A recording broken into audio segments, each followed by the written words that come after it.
2012년 1월 2일 한겨울 아침, 작은 단칸방 안은 이상하리만큼 따뜻했습니다. 전등은 켜져 있었고 TV에서는 예능 프로그램이 계속 흘러나오고 있었습니다.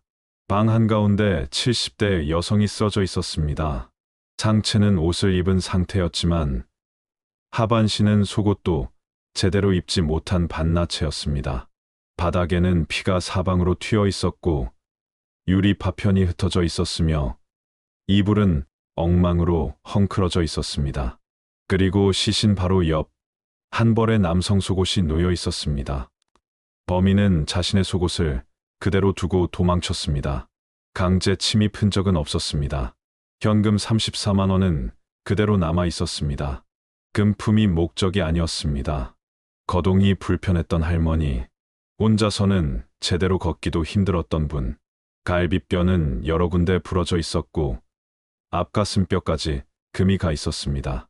범행 당일 택시 기사 한 명이 기억합니다. 피 묻은 20대 남성, 여자 바지를 입고 고개를 푹 숙인 채 불안하게 편의점 앞에서 사라진 그림자. 그리고 그 남자는 말했습니다. 40대에서 50대 여성인 줄 알았다고. 술에 취해 기억이 잘 나지 않는다고. 평범한 직장인이라 불리던 29살 회사원. 그는 9년형을 선고받았습니다. 정말 술과 착각으로 설명될 수 있는 범죄일까요? 집 안에서 조용히 늙어가던 한할머니의 마지막 겨울은 도대체 누구에게 책임을 물어야 하는 것일까요? 그날의 비밀, 지금부터 하나씩 따라가 보겠습니다. 영상 시작하기 전 구독과 좋아요 부탁드려요. 댓글로 이를 남겨주시면 영상 제작에 큰 힘이 됩니다. 2012년 1월 2일 월요일 아침, 새해 첫 출근을 앞둔 평범한 날이었습니다. 서울 강북구의 한 주택가, 오래된 단독주택들이 모여있는 조용한 동네였습니다. 그곳의 작은 단칸방에서 신고가 접수되었습니다. 신고자는 피해자의 조카였습니다. 명절 연휴 동안 고모에게 연락이 안 된다며 걱정했습니다. 전화를 걸어도 받지 않았습니다. 문자를 보내도 답이 없었습니다. 결국 직접 찾아왔습니다. 문을 두드렸지만 대답이 없었습니다. 문고리를 잡아당겼습니다. 잠겨 있지 않았습니다. 문이 열렸습니다. 그리고 그는 비명을 질렀습니다. 그 후 경찰이 도착했습니다. 형사들이 방 안으로 들어섰습니다. 첫인상은 기묘했습니다. 한겨울인데 방 안이 너무 따뜻했습니다. 보일러가 최대로 켜져 있었습니다. 전등도 켜져 있었습니다.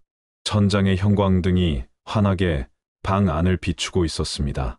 TV도 켜져 있었습니다. 예능 프로그램이 계속 흘러나오고 있었습니다. 마치 누군가 지금 막 나간 것처럼 보였습니다. 하지만 방 안은 난장판이었습니다. 바닥에는 피가 사방으로 튀어 있었습니다. 장식장 유리가 깨져 파편이 흩어져 있었습니다. 이불은 엉망으로 헝클어져 있었습니다. 침대 시트도 구겨져 있었습니다. 그리고 방 한가운데 문을 등지고 옆으로 쓰러진 70대 여성이 있었습니다. 그녀는 이미 숨이 끊어진 상태였습니다. 상체는 옷을 입고 있었습니다. 블라우스를 단정히 걸치고 있었습니다. 하지만 하반신은 달랐습니다. 속옷도 제대로 입지 못한 반나체 상태였습니다. 바지는 벗겨져 있었습니다. 속옷은 한쪽만 걸쳐져 있었습니다. 명백한 성범죄의 흔적이었습니다. 감식팀이 현장을 조사하기 시작했습니다. 그들은 시신 바로 옆에서 이상한 물건을 발견했습니다. 남성용 속옷 한 벌이었습니다. 피해자의 것이 아니었습니다. 남자의 것이었습니다. 형사들은 서로를 바라봤습니다. 범인이 속옷을 두고 갔다는 것입니다. 급하게 도망치면서 자신의 속옷을 챙기지 못한 것입니다. 이것은 중요한 증거였습니다. 감식팀은 속옷에서 DNA를 채취했습니다. 혈흔도 묻어 있었습니다. 체액도 검출되었습니다. 이 속옷의 주인이 범인일 가능성이 매우 높았습니다. 형사들은 방 안을 더 자세히 살펴봤습니다. 강제로 침입한 흔적을 찾으려 했습니다. 하지만 없었습니다. 문은 부서지지 않았습니다. 창문도 멀쩡했습니다. 자물쇠가 파손된 흔적도 없었습니다. 범인은 어떻게 들어왔을까요? 피해자가 문을 열어줬을 가능성이 있었습니다. 아니면 원래 문이 잠겨 있지 않았을 수도 있었습니다. 혹은 범인이 열쇠를 갖고 있었을 가능성도 있었습니다. 금품을 확인했습니다. TV 서랍장 안에 현금이 있었습니다. 34만 원이었습니다. 그대로 남아 있었습니다. 지갑도 그대로였습니다. 귀중품도 건드리지 않았습니다. 이것은 금품이 목적이 아니었다는 의미였습니다. 도둑이 아니었습니다. 강도도 아니었습니다. 다른 목적이 있었습니다. 그 후 부검 결과가 나왔습니다. 사인은 다발성 외상에 의한 쇼크사였습니다. 갈비뼈가 양쪽으로 여러 군데 부러져 있었습니다. 앞가슴뼈까지 금이 가 있었습니다. 얼굴에도 심한 타박상이 있었습니다. 무자비한 폭행이었습니다. 누군가 이 노인을 마구 때렸습니다. 저항할 힘도 없는 할머니를 폭행했습니다. 법의학자는 말했습니다. 이 정도 폭행이라면 상당한 시간 동안 지속되었을 것이라고 했습니다. 생식기 주변에서도 상처가 발견되었습니다. 성폭행 시도의 흔적이었습니다. 가해자의 타액도 검출되었습니다. DNA 샘플을 확보할 수 있었습니다. 형사들은 피해자에 대해 조사했습니다. 이름은 김순례, 당시 72세였습니다. 혼자 살고 있었습니다. 남편은 10년 전에 사망했습니다. 자녀는 없었고 건강 상태는 좋지 않았습니다. 무릎 관절이 안 좋아서 걷기가 힘들었습니다. 지팡이 없이는 제대로 움직이지 못했습니다. 거의 집 밖으로 나가지 않았습니다. 생필품은 조카가 가끔 가져다 줬습니다.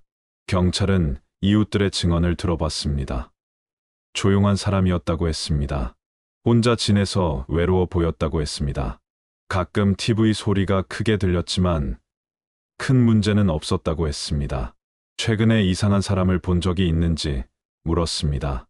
대부분은 아무것도 보지 못했다고 했습니다. 하지만 한 이웃이 기억했습니다. 며칠 전 저녁에 젊은 남자가 그 집 근처를 배회하는 걸 봤다고 했습니다. 어떻게 생긴 남자였는지 물었습니다. 정확히는 모르겠다고 했습니다. 어두워서 얼굴은 잘 안 보였다고 했습니다. 하지만 젊어 보였다고 했습니다. 20대나 30대쯤으로 보였다고 했습니다. 경사들은 통화 기록을 확인했습니다. 피해자의 휴대전화를 분석했습니다. 마지막 통화는 12월 31일 저녁 7시였습니다. 조카와의 통화였습니다. 그때는 아무 이상이 없었다고 했습니다. 그 후로는 통화 기록이 없었습니다. 문자도 없었습니다. 전화를 받지 않은 것입니다. 아니면 받을 수 없었던 것입니다. 배달 기록도 확인했습니다. 12월 31일 저녁 8시 40분경 중국집에서 음식을 배달했습니다. 배달원을 찾아가 이야기를 들었습니다. 배달원은 기억했습니다. 문 앞에 음식을 놓고 벨을 눌렀다고 했습니다. 그러자 안에서 목소리가 들렸다고 했습니다. 문 앞에 두고 가세요. 라고 말했다고 합니다. 그런데 이상한 점이 있었습니다. 그 목소리가 할머니 목소리가 아니었다고 했습니다. 남자 목소리였다고 했습니다. 젊은 남자의 목소리 같았다고 했습니다. 형사들은 긴장했습니다. 8시 40분에 방 안에 남자가 있었다는 것입니다. 그리고 그 남자는 배달원을 보내려고 했습니다. 들키고 싶지 않았던 것입니다. 범행 시간을 추정할 수 있었습니다. 마지막 통화가 7시였습니다. 배달원이 남자 목소리를 들은 게 8시 40분이었습니다. 그 사이 어느 시점에 범행이 일어났을 것입니다. 아마도 7시 이후부터 8시 40분 사이였을 것입니다. 약 2시간의 시간대였습니다. 그 시간 동안 방 안에서 무슨 일이 있었던 것입니다. 형사들은 수사 방향을 정했습니다. 첫째, 속옷의 DNA 주인을 찾는 것. 둘째, 배달 시간에 방 안에 있던 남자를 찾는 것. 셋째, 며칠 전 배회하던 젊은 남자의 신원을 확인하는 것. DNA를 범죄자 데이터베이스와 대조했습니다. 하지만 일치하는 사람이 없었습니다. 범인은 전과가 없는 사람이었습니다. 아니면 DNA가 등록되지 않은 사람이었습니다. 이것은 수사를 어렵게 만들었습니다. DNA만으로는 신원을 특정할 수 없었습니다. 다른 방법을 찾아야 했습니다. 형사들은 주변 CCTV를 확인했습니다. 하지만 그 골목에는 CCTV가 없었습니다. 오래된 주택가라서 방범시설이 부족했습니다. 가장 가까운 CCTV는 큰 길 쪽에 있었습니다. 그 CCTV 영상을 확인했습니다. 12월 31일 저녁 시간대의 영상을 돌려봤습니다. 많은 사람들이 지나갔습니다. 하지만 누가 범인인지 알 수 없었습니다.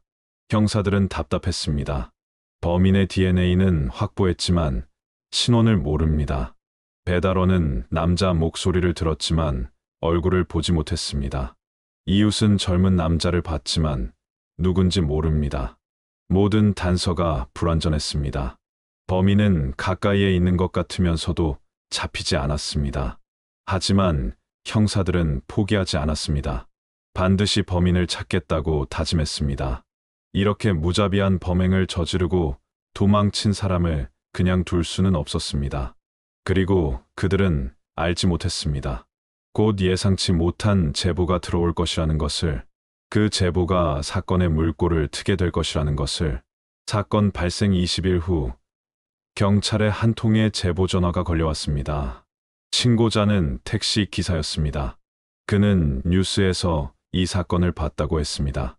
혹시 관련이 있을까 싶어 연락했다고 말했습니다. 형사들은 그를 만나러 갔습니다. 택시 기사는 40대 중반의 남자였습니다. 그는 사건 당일 밤의 일을 또렷하게 기억하고 있었습니다. 12월 31일 밤 9시 30분쯤이었다고 했습니다. 강북구의 한 골목에서 손님을 태웠다고 했습니다. 젊은 남자였다고 했습니다. 20대 후반에서 30대 초반쯤으로 보였다고 했습니다. 하지만 뭔가 이상했다고 했습니다. 첫째, 옷에 피가 묻어 있었습니다. 소매 부분과 바지에 핏자국이 선명했습니다. 둘째, 여자 바지를 입고 있었습니다. 명백히 여성용 트레이닝복이었습니다. 택시 기사는 처음에는 싸움을 한 건가 생각했다고 했습니다. 하지만 손님에게 물어보지는 않았다고 했습니다. 그냥 목적지로 가달라는 대로 운전했다고 했습니다. 남자는 차에 타자마자 고개를 푹 숙였습니다. 백미러로 봐도 얼굴이 잘 보이지 않았습니다. 말도 거의 하지 않았습니다. 목적지만 짧게 말했습니다. 목적지는 강북구 인근의 한 빌라촌이었습니다. 약 10분 정도 거리였습니다. 택시 기사는 그곳으로 차를 몰았습니다. 도착했을 때 남자가 말했습니다. 편의점에 가서 돈을 찾고 오겠다고 했습니다. 현금이 없어서 ATM에서 뽑아오겠다고 했습니다. 잠시만 기다려달라고 했습니다. 택시 기사는 기다렸습니다. 남자는 차에서 내려 편의점 쪽으로 걸어갔습니다. 하지만 10분이 지나도 돌아오지 않았습니다. 20분이 지나도 나타나지 않았습니다. 택시 기사는 이상하다고 생각했습니다. 차에서 내려 편의점으로 갔습니다. 하지만 남자는 없었습니다. 편의점 직원에게 물어봤지만 못 봤다고 했습니다. 택시 기사는 그제야 깨달았습니다. 먹튀를 당한 것이었습니다. 남자는 애초부터 택시비를 낼 생각이 없었던 것입니다. 편의점을 핑계로 도망친 것입니다. 택시 기사는 화가 났지만 어쩔 수 없었습니다. 경찰에 신고하기에는 금액이 크지 않았습니다. 그냥 운 나쁜 날이라고 생각하고 돌아갔습니다. 하지만 며칠 후 뉴스를 봤습니다. 강북구에서 70대 노인이 살해당한 사건이 보도되었습니다. 성폭행 시도 정황이 있다고 했습니다. 범행 시각은 12월 31일 밤이라고 했습니다. 택시 기사는 등골이 오싹했습니다. 자신이 태운 그 남자가 떠올랐습니다. 피 묻은 옷, 여자 바지, 불안한 행동, 그리고 도망. 모든 것이 맞아떨어졌습니다. 그래서 경찰에 제보한 것이었습니다. 형사들은 그의 이야기를 주의 깊게 들었습니다. 매우 중요한 정보였습니다. 형사들은 택시 기사에게 더 자세히 물었습니다. 남자의 외모를 기억하는지, 키는 어느 정도였는지, 목소리는 어땠는지. 택시 기사는 기억을 더듬었습니다. 키는 175cm 정도였다고 했습니다. 마른 체형이었다고 했습니다. 머리는 짧은 스타일이었다고 했습니다. 얼굴은 고개를 숙이고 있어서 정확히 보지 못했다고 했습니다. 하지만 한 가지는 확실했습니다. 젊은 남자였다는 것입니다. 20대 후반에서 30대 초반으로 보였다고 했습니다. 목소리도 젊었다고 했습니다.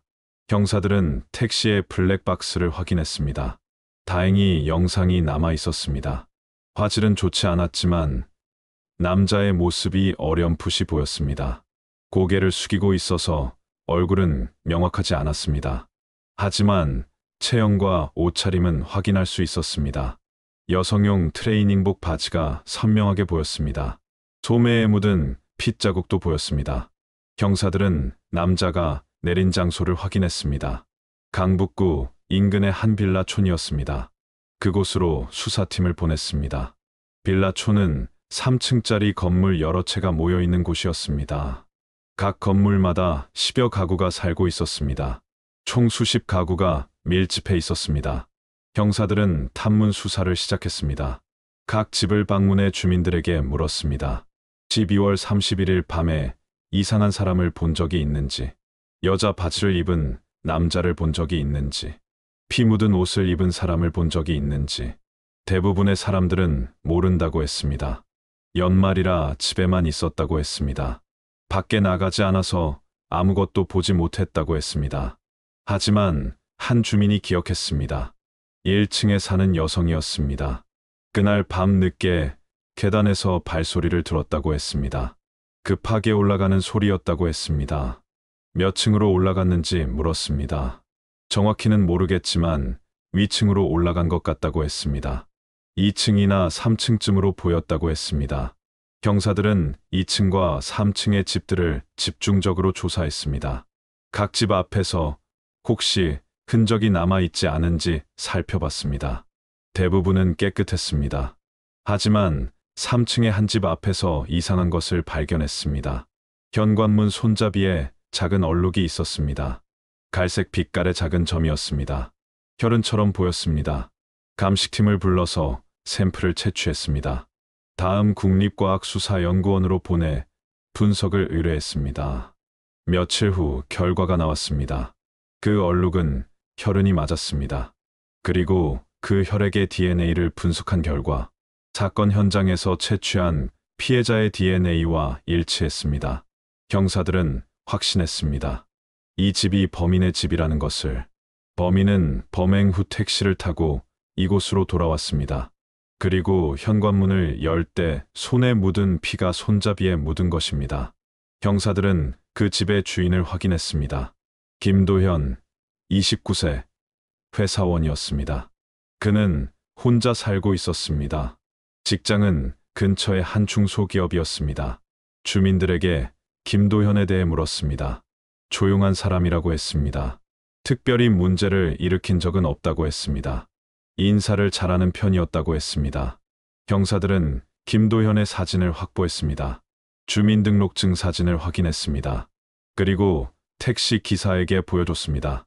택시 기사는 사진을 보더니 고개를 끄덕였습니다. 맞다고 했습니다. 그날 밤 자신의 차에 탔던 남자가 맞다고 했습니다. 얼굴은 정확히 못 봤지만 분위기와 체형이 똑같다고 했습니다. 경사들은 김도현을 체포하기로 결정했습니다. 그의 직장으로 찾아갔습니다. 2012년 1월 23일이었습니다. 사건 발생 21일 만이었습니다. 김도현은 평소처럼 출근해 있었습니다. 사무실에서 일을 하고 있었습니다. 경사들이 들어서자 그는 놀란 표정을 지었습니다. 경사들은 그에게 신분을 밝혔습니다. 그리고 동행을 요청했습니다. 김도현은 아무 말도 하지 못했습니다. 얼굴이 창백해졌습니다. 경찰서로 데려와 조사실에 앉았습니다. 경사들은 본격적인 조사를 시작했습니다. 12월 31일 밤 어디 있었는지 물었습니다. 김도현은 대답하지 못했습니다. 기억이 잘 나지 않는다고 했습니다. 택시를 탄 적이 있는지 물었습니다. 김도현은 침묵했습니다. 고개를 숙이고 아무 말도 하지 않았습니다. 경사들은 증거를 제시했습니다. 현관문 손잡이에서 나온 혈흔 DNA 결과를 보여줬습니다. 피해자의 DNA와 일치한다고 말했습니다. 김도현은 더 이상 버티지 못했습니다. 고개를 떨구고 인정했습니다. 자신이 그날 밤 그 집에 갔다고 시인했습니다. 하지만 그의 다음 말은 형사들을 당황스럽게 만들었습니다. 술에 취해 있어서 정확히 기억나지 않는다고 했습니다. 40대에서 50대 여성인 줄 알았다고 했습니다. 70대 노인인 줄 몰랐다고 했습니다. 형사들은 그의 말을 믿을 수 없었습니다. 방 안에는 전등이 켜져 있었습니다. 피해자의 얼굴을 못 봤을 리가 없었습니다. 그리고 술에 취했다는 것도 변명으로 들렸습니다. 김도현은 계속 같은 말만 반복했습니다. 술 때문에 기억이 나지 않는다고 했습니다. 실수였다고 했습니다. 의도한 것이 아니었다고 했습니다. 형사들은 그의 집을 압수수색했습니다. 그날 입었던 옷을 찾았습니다. 여성용 트레이닝복 바지도 발견했습니다. 피해자의 옷이었습니다. 김도현의 DNA를 채취했습니다. 현장에서 발견된 속옷의 DNA와 대조했습니다. 완벽하게 일치했습니다. 현장에서 검출된 타액의 DNA와도 일치했습니다. 모든 증거가 김도현을 가리키고 있었습니다. 그는 더 이상 부인할 수 없었습니다. 하지만 여전히 술 때문이었다고 주장했습니다. 정확히 기억나지 않는다고 반복했습니다. 형사들은 그의 과거를 조사했습니다. 전과는 없었습니다. 성범죄 이력도 없었습니다. 평범한 회사원으로 살아왔습니다. 직장 동료들도 놀라워했습니다. 조용하고 성실한 사람이라고 생각했다고 했습니다. 이런 일을 저지를 사람으로 보이지 않았다고 했습니다. 하지만 증거는 명확했습니다. 김도현은 그날 밤 피해자의 집에 침입했습니다. 노인을 폭행하고 성폭행을 시도했습니다. 그리고 피해자는 결국 사망했습니다. 검찰은 김도현을 기소했습니다. 강간치사 혐의였습니다. 재판이 시작되었습니다. 재판정에 선 김도현은 29세였습니다. 평범한 회사원이었습니다. 대학을 졸업하고 취직했습니다. 3년째 같은 회사에 다니고 있었습니다. 동료들 사이에서 조용하고 성실하다는 평가를 받았습니다. 하지만 지금 그는 살인 혐의로 법정에 서 있었습니다. 검사는 강간치사죄를 적용했습니다. 성폭행을 시도하다가 피해자를 사망에 이르게 했다는 혐의였습니다. 첫 공판이 열렸습니다. 재판장이 김도현에게 물었습니다. 혐의를 인정하는지, 변명할 것이 있는지. 김도현은 고개를 숙인 채 대답했습니다. 죄송하다고 했습니다. 하지만 자신의 기억과는 다르다고 말했습니다. 변호인이 입장을 밝혔습니다. 피고인은 당시 술에 심하게 취해 있었다고 했습니다. 정상적인 판단을 할 수 없는 상태였다고 주장했습니다. 심신미약 상태였다고 강조했습니다. 그리고 피고인은 피해자를 40대에서 50대 여성으로 착각했다고 했습니다. 70대 노인인 줄 전혀 몰랐다고 주장했습니다. 만약 알았다면 절대 그런 행동을 하지 않았을 것이라고 말했습니다. 검사는 강하게 반박했습니다. 현장에는 전등이 켜져 있었다고 지적했습니다. 방 안이 환했다고 말했습니다. 피해자의 얼굴을 보지 못했을 리가 없다고 했습니다. 또한 피해자는 거동이 불편한 노인이었습니다. 지팡이 없이는 걷지도 못했습니다. 집 안에 놓인 보조용품들이 곳곳에 있었습니다. 이것을 보지 못했다는 것은 말이 안 된다고 주장했습니다. 검사는 부검 결과를 제시했습니다. 피해자의 갈비뼈는 양쪽으로 여러 군데 부러져 있었습니다. 앞가슴뼈도 금이 가 있었습니다. 얼굴에는 심한 타박상이 있었습니다. 이것은 단순한 실수가 아니라고 했습니다. 장시간에 걸친 무자비한 폭행이었다고 강조했습니다. 피해자가 저항할 힘도 없는 노인임을 알면서도 계속 폭행했다고 주장했습니다. 성폭행 시도의 증거도 명확했습니다. 피해자는 하반신이 반나체 상태였습니다. 생식기 주변에 상처가 있었습니다. 김도현의 타액이 검출되었습니다. 검사는 말했습니다. 이것은 명백한 성범죄였다고. 술에 취했다는 것은 변명일 뿐이라고. 심신미약을 인정할 수 없다고 주장했습니다. 변호인은 다시 반론했습니다. 피고인은 당일 회식이 있었다고 했습니다. 연말 송년회였다고 했습니다. 술을 많이 마셨다고 했습니다. 동료들의 증언을 제시했습니다. 회식 자리에서 김도현이 평소보다 많이 마셨다고 했습니다. 비틀거리며 먼저 나갔다고 했습니다. 제대로 걷지도 못하는 상태였다고 증언했습니다. 변호인은 주장했습니다. 피고인은 술에 취해 집으로 가는 길을 잃었다고 했습니다. 우연히 피해자의 집 앞을 지나가게 되었다고 했습니다. 문이 잠겨 있지 않아서 들어가게 되었다고 말했습니다. 그리고 어두컴컴한 상태에서 피해자를 봤다고 했습니다. 40대나 50대의 여성으로 착각했다고 했습니다. 성적 충동을 느꼈고 술에 취해 자제력을 잃었다고 주장했습니다. 하지만 검사는 이 주장의 모순을 지적했습니다. 첫째, 방 안에는 전등이 켜져 있었습니다. TV도 켜져 있었습니다. 어둡지 않았습니다. 둘째, 김도현은 피해자를 폭행하는 과정에서 여러 차례 피해자의 얼굴을 봤을 것입니다. 그 과정에서 노인임을 알아차리지 못했다는 것은 불가능하다고 했습니다. 셋째, 배달원이 왔을 때 김도현은 문 앞에 두고 가라고 말했습니다. 이것은 명확한 판단 능력이 있었다는 증거라고 지적했습니다. 만약 정말 심신미약 상태였다면 그런 대처를 할 수 없었을 것이라고 했습니다. 넷째, 범행 후 김도현은 택시를 타고 집으로 돌아갔습니다. 택시비를 내지 않고 도망쳤습니다. 이것은 자신이 잘못을 저질렀다는 것을 인식하고 있었다는 증거라고 했습니다. 검사는 강조했습니다. 김도현은 범행 당시에도 범행 후에도 충분한 판단 능력이 있었다고, 심신미약은 형량을 줄이기 위한 변명일 뿐이라고 주장했습니다. 법원은 정신감정을 명령했습니다. 전문가가 김도현을 면담했습니다. 심리검사를 실시했습니다. 과거 병력을 조사했습니다. 몇 주 후 결과가 나왔습니다. 정신감정 의사는 보고서를 제출했습니다. 김도현에게 특별한 정신질환은 없다고 했습니다. 성도착증이나 충동조절장애도 발견되지 않았다고 했습니다. 다만 음주 상태가 판단력에 영향을 미쳤을 가능성은 있다고 했습니다. 하지만 완전히 판단 능력을 상실한 정도는 아니었다고 결론 내렸습니다. 심신미약을 인정할 수는 있지만 심신상실은 아니라고 밝혔습니다. 재판은 계속되었습니다. 증인들이 출석했습니다. 택시 기사가 증언했습니다. 배달원도 증언했습니다. 이웃들도 증언했습니다. 피해자의 조카가 증인으로 나왔습니다. 그녀는 눈물을 흘리며 말했습니다. 고모는 혼자 사는 것이 외로웠지만 씩씩하게 지냈다고 했습니다. 건강이 안 좋아서 힘들어했지만 불평하지 않았다고 했습니다. 명절 때마다 찾아가서 안부를 물었다고 했습니다. 고모는 항상 괜찮다고 웃으며 말했다고 합니다. 하지만 혼자 있을 때는 외로웠을 것이라고 했습니다. 그런 고모가 이렇게 끔찍하게 돌아가셨다는 것을 받아들일 수 없다고 했습니다.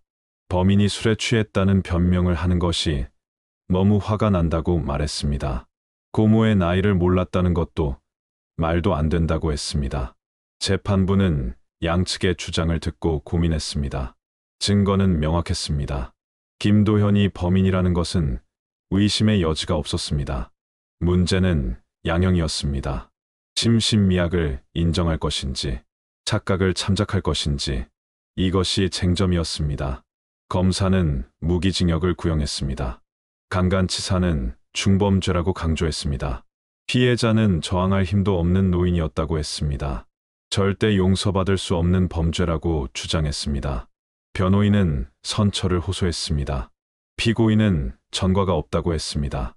평범하게 살아온 사람이라고 했습니다. 술에 취해 실수를 저질렀다고 주장했습니다. 깊이 반성하고 있다고 했습니다. 피해자 유족에게 사죄하고 싶어 한다고 말했습니다. 다시는 이런 일이 없을 것이라고 약속했습니다. 재판부는 오랜 시간 심리했습니다. 여러 차례 공판이 열렸습니다. 6개월이 지났습니다. 2012년 7월 1심 판결이 선고되었습니다. 재판장은 판결문을 읽기 시작했습니다. 피고인 김도현의 범행은 매우 중대하다고 했습니다. 무고한 노인을 폭행하고 성폭행을 시도했다고 했습니다.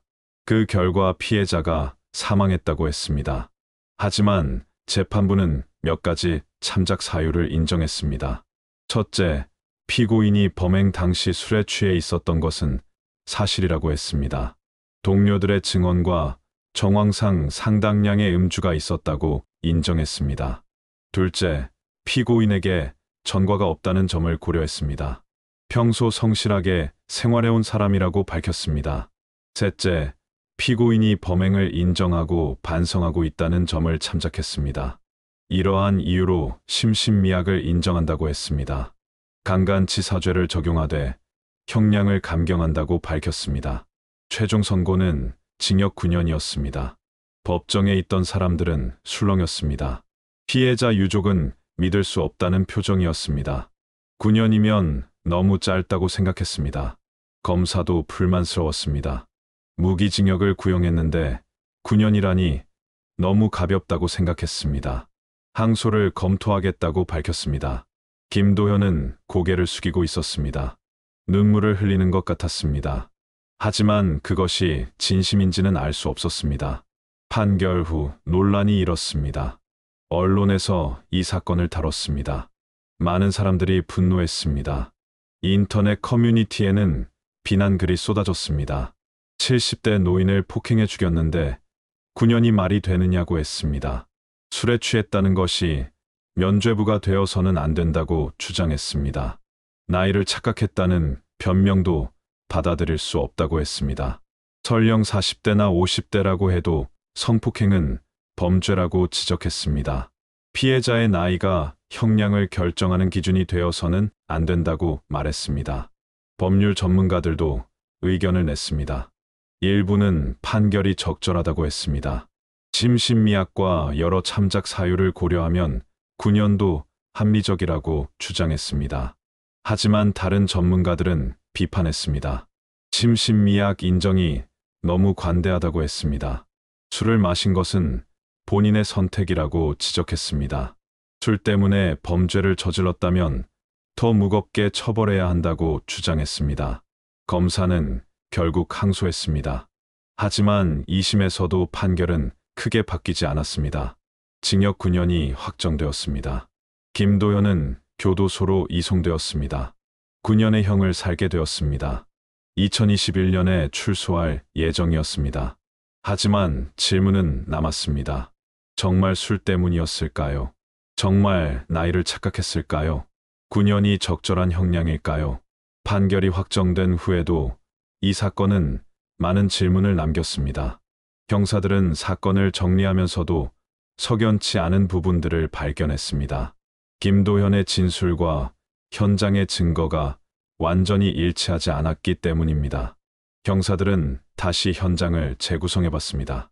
12월 31일 저녁, 김도현은 회식이 끝나고 집으로 돌아가고 있었습니다. 그는 술에 취해 있었습니다. 하지만 얼마나 취했는지는 정확히 알 수 없었습니다. 동료들의 증언에 따르면 많이 마시긴 했지만 완전히 정신을 잃을 정도는 아니었다고 했습니다. 비틀거리긴 했지만 혼자 걸어갈 수는 있었다고 했습니다. 말도 할 수 있었고 대화도 가능했다고 했습니다. 김도현은 집으로 가는 길에 피해자의 집 앞을 지나갔습니다. 그곳은 그의 집에서 그리 멀지 않은 곳이었습니다. 도보로 10분 정도 거리였습니다. 평소에도 가끔 그 길을 지나다녔을 것입니다. 그날 밤 피해자의 집 문은 잠겨 있지 않았습니다. 김술래 할머니는 거동이 불편했기 때문에 문을 잠그는 것이 쉽지 않았습니다. 가끔 문을 열어둔 채로 지내는 경우가 있었다고 이웃들이 증언했습니다. 김도현은 그 문을 발견했습니다. 열려있는 문을 봤습니다. 그리고 들어갔습니다. 하지만 왜 들어갔을까요? 단순히 술에 취해서였을까요? 아니면 다른 의도가 있었을까요? 형사들은 김도현의 과거를 더 깊이 조사했습니다. 혹시 이전에도 비슷한 행동을 한 적이 있는지 확인하려 했습니다. 하지만 특별한 전과는 발견되지 않았습니다. 회사 동료들에게도 물었습니다. 평소 김도현이 어떤 사람이었는지, 술을 마시면 어떻게 변하는지. 대부분은 조용하고 내성적인 사람이라고 했습니다. 술을 마셔도 크게 변하지 않는다고 했습니다. 난동을 피우거나 폭력적으로 변하는 모습을 본 적이 없다고 했습니다. 그렇다면 그날 밤은 왜 달랐을까요? 무엇이 그를 그런 행동으로 이끌었을까요? 경사들은 현장의 상황을 다시 살펴봤습니다. 방 안에 들어간 김도현은 무엇을 봤을까요? 전등이 켜져 있었습니다. TV도 켜져 있었습니다. 방 안은 환했습니다. 김술래 할머니는 침대에 누워 있었을 것입니다.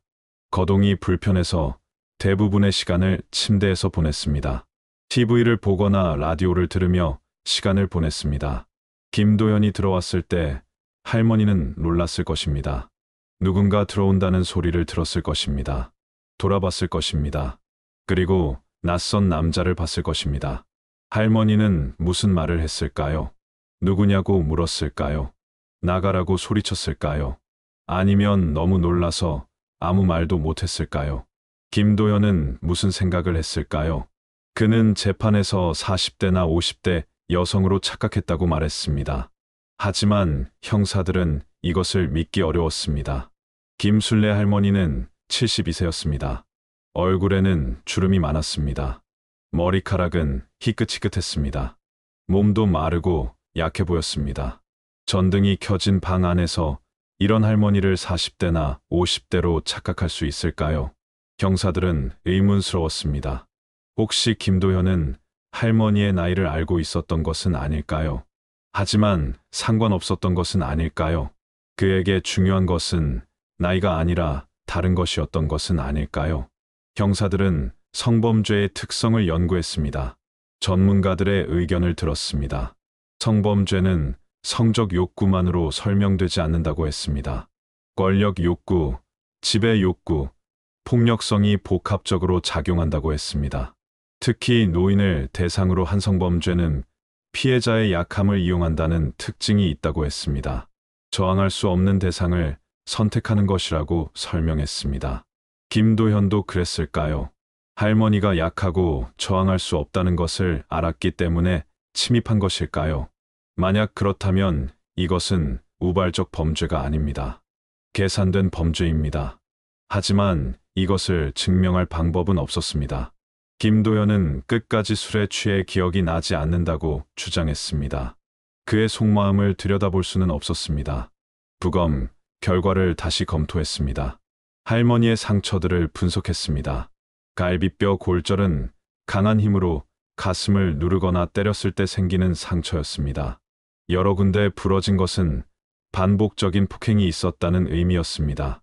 얼굴의 타박상도 마찬가지였습니다. 한 번이 아니라 여러 번 맞은 흔적이었습니다. 법의학자는 말했습니다. 이 정도 상처가 생기려면 최소 10분 이상의 폭행이 있었을 것이라고 했습니다. 순간적인 충동이 아니라 지속적인 폭력이었다고 설명했습니다.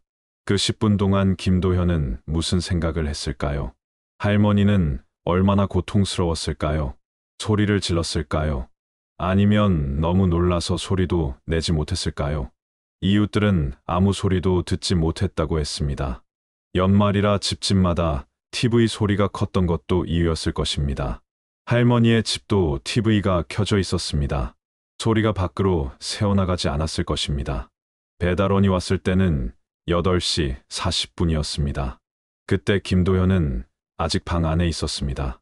배달원에게 문 앞에 두고 가라고 말했습니다. 이것은 무엇을 의미할까요? 김도현은 그 시각까지도 방 안에 있었습니다.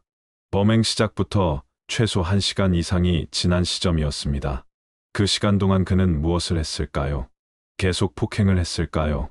아니면 중간에 멈췄다가 다시 시작했을까요? 배달원의 방문은 그에게 충격을 줬을 것입니다.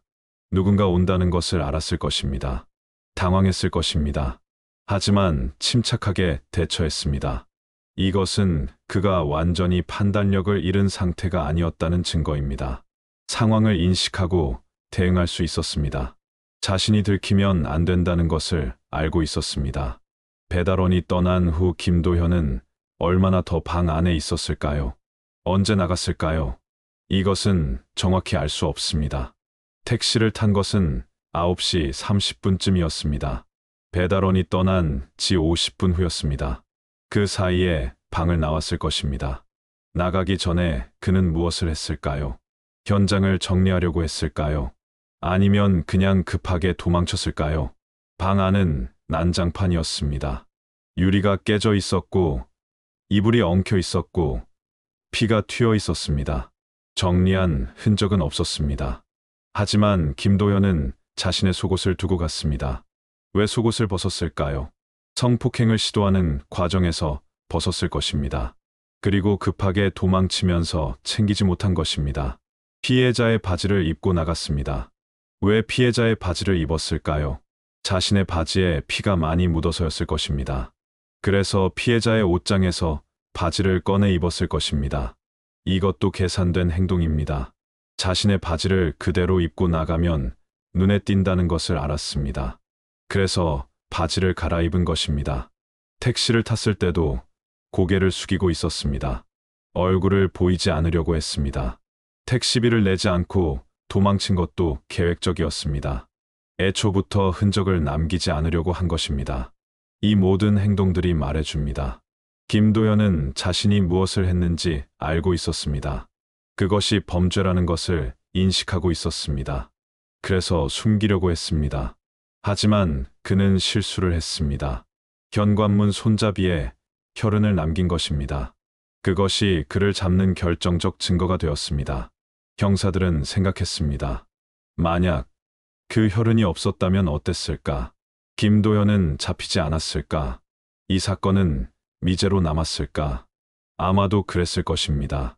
DNA가 데이터베이스에 없었기 때문에 신원을 특정할 수 없었을 것입니다. 택시 기사의 제보만으로는 부족했을 것입니다. 작은 실수 하나가 그를 잡았습니다. 그 실수가 아니었다면 김도현은 여전히 평범한 회사원으로 살고 있었을 것입니다. 아무도 그가 살인을 저질렀다는 것을 몰랐을 것입니다. 형사들은 소름이 돋았습니다. 겉으로는 평범해 보이는 사람. 하지만 그 안에 무엇이 숨어 있는지 알 수 없습니다. 김도현은 정말 그날 밤 처음으로 그런 행동을 한 것일까요? 아니면 이전에도 비슷한 일이 있었던 것은 아닐까요? 다만 들키지 않았을 뿐인 것은 아닐까요? 형사들은 과거의 미제 사건들을 뒤져봤습니다. 혹시 김도현과 연결될 만한 사건이 있는지 확인했습니다. 하지만 발견하지 못했습니다. 그렇다면 정말 이번이 처음이었을 것입니다. 하지만 확신할 수는 없었습니다. 사건은 종결되었습니다. 김도현은 교도소에 있습니다. 9년 후면 출소합니다. 그때 그는 38세가 됩니다. 출소 후 그는 어떻게 살까요? 다시 평범한 사람으로 돌아갈까요? 아니면 또다시 범죄를 저지를까요? 아무도 알 수 없습니다. 다만 형사들은 걱정했습니다. 9년이 그를 변화시키기에 충분한 시간일까? 아니면 그는 여전히 같은 사람일까? 김순례 할머니는 돌아오지 않습니다. 그녀의 마지막 밤은 너무 끔찍했습니다. 혼자 사는 외로운 노인. 아무도 도와줄 수 없었습니다. 그녀의 조카는 여전히 괴로워하고 있습니다. 자주 찾아뵙지 못한 것을 후회하고 있습니다. 만약 그날 밤 함께 있었더라면 이런 일이 없었을 것이라고 생각합니다.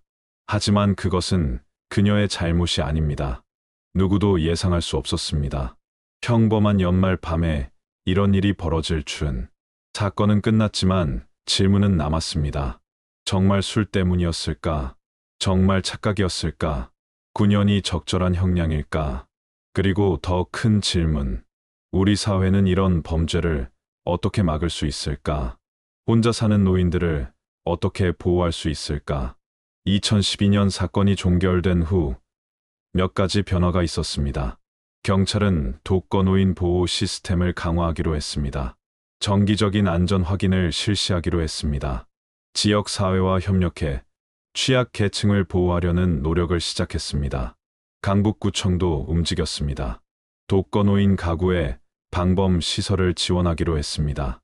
현관문 잠금 장치를 무료로 설치해 주었습니다. 비상벨 시스템도 보급했습니다. 하지만 이것만으로 충분할까요? 전문가들은 고개를 저었습니다. 시스템만으로는 부족하다고 했습니다. 사회 전체의 인식이 바뀌어야 한다고 강조했습니다. 노인에 대한 범죄는 계속 증가하고 있었습니다. 통계를 보면 매년 늘어나고 있었습니다. 특히 혼자 사는 노인을 대상으로 한 범죄가 많았습니다. 왜 이런 일이 계속 벌어질까요? 범죄학자들은 여러 이유를 제시했습니다. 첫째, 고령화 사회가 되면서 혼자 사는 노인이 증가했습니다. 자녀들은 독립해 나갔습니다. 배우자가 사망하면 홀로 남게 됩니다. 이런 노인들은 범죄에 취약합니다. 둘째, 노인은 저항력이 약합니다. 범죄자들은 이것을 알고 있습니다. 쉬운 표적으로 여깁니다. 폭력을 행사해도 제대로 대응하지 못한다는 것을 압니다. 셋째, 노인에 대한 사회적 관심이 부족합니다. 이웃들도 무관심합니다. 며칠씩 소식이 없어도 아무도 찾지 않습니다. 범죄가 일어나도 늦게 발견됩니다. 이 사건도 그랬습니다. 김순례 할머니는 12월 31일 밤에 사망했습니다. 하지만 발견된 것은 1월 2일이었습니다. 이틀이나 지난 후였습니다. 만약 더 빨리 발견되었다면 어땠을까요? 아니, 애초에 범죄가 일어나는 것을 막을 수는 없었을까요? 형사들은 사건을 돌이켜봤습니다. 예방할 수 있는 지점이 있었을까요? 김도현이 회식을 마치고 귀가하던 중이었습니다. 술에 취해 비틀거리고 있었습니다. 누군가 그를 발견하고 도움을 줬다면 어땠을까요? 택시를 불러주거나 집까지 데려다 줬다면. 하지만 연말 밤이었습니다. 거리에는 술 취한 사람들이 많았습니다. 누구도 특별히 신경 쓰지 않았습니다. 김순례 할머니의 집 문이 잠겨 있었다면 어땠을까요? 김도현은 들어갈 수 없었을 것입니다. 범죄는 일어나지 않았을 것입니다. 하지만 할머니는 거동이 불편했습니다. 문을 잠그는 것도 쉽지 않았습니다. 때로는 열어둔 채로 지냈습니다. 이것이 할머니의 잘못일까요? 아닙니다. 문을 잠그지 않았다고 해서 범죄를 당해도 된다는 뜻은 아닙니다. 잘못은 범죄자에게 있습니다. 김도현이 침입하지 않았다면 아무 일도 없었을 것입니다. 하지만 현실은 그렇지 않았습니다. 범죄는 일어났습니다. 할머니는 돌아가셨습니다. 이제 와서 후회해도 소용없습니다. 재판 과정에서 드러난 문제도 있었습니다. 심신미약, 인정 논란이었습니다. 술에 취했다는 이유로 형량이 감경되었습니다. 많은 사람들이 이것에 분노했습니다. 술은 스스로 마신 것이라고 지적했습니다. 술을 마셔서 범죄를 저질렀다면 더 무겁게 처벌해야 한다고 주장했습니다. 법조계에서도 논의가 있었습니다. 음주 상태의 범죄를 어떻게 다룰 것인가? 현행법상 심신미약을 인정하는 것이 맞는가? 일부 법률가들은 제도 개선을 주장했습니다. 음주 범죄는 심신미약을 인정하지 말아야 한다고 했습니다. 오히려 가중 처벌해야 한다고 말했습니다. 하지만 다른 의견도 있었습니다. 법은 객관적이어야 한다고 했습니다. 범행 당시의 상태를 정확히 판단해야 한다고 했습니다. 감정적으로 접근해서는 안 된다고 주장했습니다. 논쟁은 계속되었습니다. 하지만 법은 쉽게 바뀌지 않았습니다. 김도현은 교도소에서 복역 중입니다. 그는 어떻게 지내고 있을까요? 교정 프로그램에 참여하고 있을까요? 진심으로 반성하고 있을까요? 교도소 관계자에 따르면 김도현은 모범수라고 합니다. 규칙을 잘 지킨다고 합니다. 다른 수감자들과 충돌도 없다고 합니다. 조용히 복역하고 있다고 합니다. 하지만 겉모습만으로는 알 수 없습니다. 그의 내면이 정말 변했는지, 출소 후 다시 범죄를 저지르지 않을지 아무도 장담할 수 없습니다. 통계는 우울합니다. 성범죄자의 재범률은 높은 편입니다. 특히 제대로 된 치료를 받지 않으면 더욱 그렇습니다. 김도현은 치료를 받고 있을까요? 교도소에서는 심리 상담 프로그램이 있습니다. 하지만 의무는 아닙니다. 본인이 원해야 받을 수 있습니다. 김도현이 이 프로그램에 참여하고 있는지는 알려지지 않았습니다. 개인정보 보호 때문에 공개되지 않습니다. 2021년 김도현은 출소할 예정입니다. 그때 그는 38세가 됩니다. 아직 젊습니다. 앞으로의 인생이 더 많이 남아 있습니다. 그는 어떤 삶을 살게 될까요? 다시 사회로 복귀할 수 있을까요? 전과자라는 낙인을 안고 살아가야 합니다. 취업도 쉽지 않을 것입니다. 일부 전문가들은 우려했습니다. 출소 후 적응에 실패하면 다시 범죄로 빠질 수 있다고 했습니다. 사회적 지원 시스템이 필요하다고 강조했습니다. 하지만 피해자 유족들은 반대했습니다. 왜 범죄자를 지원해야 하냐고 물었습니다. 피해자는 돌아오지 않는데 가해자만 보호받는다고 비판했습니다. 이것은 어려운 문제입니다. 범죄자도 사람입니다. 교화의 기회를 주어야 합니다. 하지만 동시에 피해자의 아픔도 외면할 수 없습니다. 어떻게 균형을 맞출 것인가? 이것은 우리 사회가 풀어야 할 숙제입니다. 김술래 할머니의 장례는 조용히 치러졌습니다. 조카와 몇몇 친척들만 참석했습니다. 이웃들도 일부 왔습니다. 모두 슬픔에 잠겨 있었습니다. 할머니는 고향 묘지에 묻혔습니다. 남편 곁이었습니다. 10년 만에 다시 만난 것입니다. 조카는 매년 명절마다 찾아간다고 합니다. 묘소를 돌보고 있습니다. 고모를 잊지 않으려 노력합니다. 하지만 여전히 괴롭습니다. 그날 밤의 일을 생각하면 잠을 이룰 수 없다고 합니다. 고모가 얼마나 무서웠을까 생각하면 눈물이 난다고 합니다. 트라우마는 쉽게 사라지지 않습니다. 피해자가 사망했어도 가족의 고통은 계속됩니다. 평생 안고 가야 할 상처입니다. 이 사건은 많은 것을 생각하게 합니다. 우리 사회의 안전망은 충분한가? 노인들을 제대로 보호하고 있는가? 범죄 예방 시스템은 작동하고 있는가? 그리고 범죄자에 대한 처벌은 적절한가? 심신미약 인정 기준은 합리적인가? 피해자의 권리는 충분히 보장되는가? 쉽게 답할 수 없는 질문들입니다. 하지만 계속 질문해야 합니다. 그래야 조금이라도 나아질 수 있습니다. 2012년 1월 2일 작은 단칸방에서 발견된 한 할머니의 시신, 그 옆에 남겨진 남성 속옷 한 벌. 이것이 이 사건의 시작이었습니다. 사건은 해결되었습니다. 범인은 잡혔습니다. 재판도 끝났습니다. 하지만 진짜 이야기는 끝나지 않았습니다. 김술래 할머니의 기억은 계속됩니다. 그녀의 마지막 밤의 공포는 사라지지 않습니다. 그리고 우리는 질문합니다. 어떻게 하면 이런 일을 막을 수 있을까? 어떻게 하면 더 안전한 사회를 만들 수 있을까? 혼자 사는 노인들을 보호할 방법은 무엇일까? 이웃 간의 관심을 높일 방법은 무엇일까? 범죄자를 제대로 처벌하고 교화할 방법은 무엇일까? 답은 쉽지 않습니다. 하지만 찾아가야 합니다. 김술래 할머니를 기억하며, 그리고 앞으로 같은 일이 반복되지 않기를 바라며, 겨울의 작은 단칸방, 그곳에서 일어난 비극, 남겨진 속옷이 말해주는 진실, 그날의 비밀은 밝혀졌습니다. 하지만 우리가 풀어야 할 과제는 여전히 남아 있습니다. 세월이 흘러도 기억은 사라지지 않습니다. 질문은 계속되어야 합니다. 그것이 피해자를 기리는 방법입니다. 그것이 더 나은 사회로 가는 길입니다.